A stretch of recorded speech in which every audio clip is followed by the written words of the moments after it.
घालायचं काम राहतंय. अरे गरीबाला वर घातलं त्यांनी का? स्वतःच म्हणले ना सपोर्ट करतो म्हणून. ती काही जणांना मागितला सपोर्ट तरी देईना. सचिन साहेब दिनात पोरगी आहे का मला? हा पोरगी कशाला लग्नाला. अरे का कुणाच्या पोरीला अटॅक आणायला बस की तुला बघून खलास व्हायची पोरगी.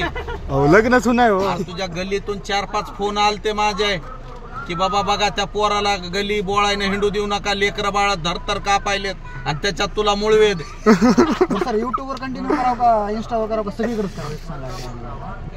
आता या व्हिडिओच्या माध्यमातून एक सांगतो, आपण काम करता सोशल मीडियासाठी, तर जेवढे सोशल मीडिया प्लॅटफॉर्म आहेत त्याच्यावर टाकीत राहायचं बस. That's all. आणि एकच ह्याच्यात ठेवायचं कंटिन्युटी. सोशल मीडियामध्ये जर तुम्ही एखाद्या क्रिएटरला भेटत असताल किंवा एखाद्या क्रिएटर सोबत जॉईन व्हायचं तुम्ही स्वप्न बघत असताल तर ते लोक तुम्हाला सपोर्ट करणार नाहीत. हरामखोर प्रवृत्तीचे लोक असतात. आणि जर तुम्ही त्याच्यासोबत काम केलं आणि तुमचा जर एखादा व्हिडिओ त्याच्यापेक्षा जर एखादा व्हिडिओ चालला तर तो व्यक्ती तुम्हाला मदत करणार नाही. तुमच्यापासून तो दूर जाण्याचा प्रयत्न करेल आणि तुमची दिशाभूल करेल. त्याच्यासाठी होता होईल तेवढं स्वतःच्या जोरावर स्वतःच्या हिमतीवर व्हिडिओ काढणं गरजेचं आहे. Okay sir. ओके सर करा ना आपलं काम तेवढं.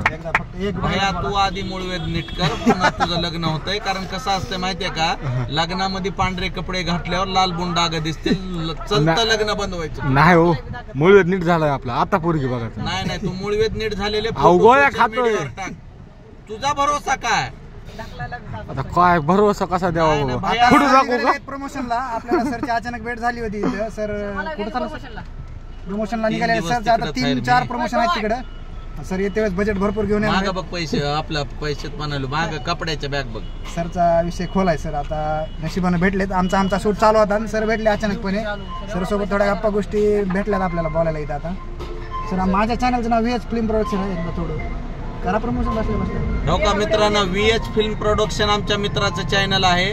कसं असतं माहितीये का, काही लोक महाग पुढे जातात, कुणी पुढे जातात, कुणी महाग राहतात. पण जे महाग राहिलेत ह्याचा अर्थ असा नसतं की त्याची क्वालिटी नाही आणि क्वांटिटी नाही. फक्त जरा फरक असतंय. कसं असतंय कधी बी लक्षात ठेवा, वर जर एखाद्या मिरवणुकीत हार घालून नाचणारे लोक जरा त्याला जर कुणी खांद्यावर घेतलेला असेल तर तो वरचा माणूस दिसतो पण खांद्यावरचा माणूस दिसत नाही. तर त्याच्यासाठी जर एखादा सोशल मीडियावर माणूस पुढे जात असेल तर त्याला पुढे नेणारी त्याची टीम असते किंवा अजून काय असतंय. तर एक लक्षात ठेवायचं, यश जे असते ते एकाचं कुणाचं नसतंय, सर्वसमावेशक यश असते. त्याच्यासाठी सोशल मीडिया एक असा आहे, सोशल तेवढंच वागावं असं आहे त्याच्यामध्ये. आणि सोशल मीडिया जर काय म्हणते त्याला, जर तुमची प्रसिद्धी कमी असेल तर लाजू नये आणि प्रसिद्धी जास्त झाली तर माजू नये, या मताचा मी आहे. कारण हर कुत्ते के दिन आते है असं हिंदीमध्ये एक कहावत आहे. आज तुमचे आहेत, उद्या आमचे असतील, उद्या आमचे असतील, परवा तुमचे असतील. त्याच्यासाठी माजायचं नाही. कारण का हर कुत्ते के दिन असतात. आणि जाता जाता सांगतो, कुत्र्याला गती आणि भावकीला प्रगती कधी देखवत नसते. धन्यवाद. धन्यवाद सर.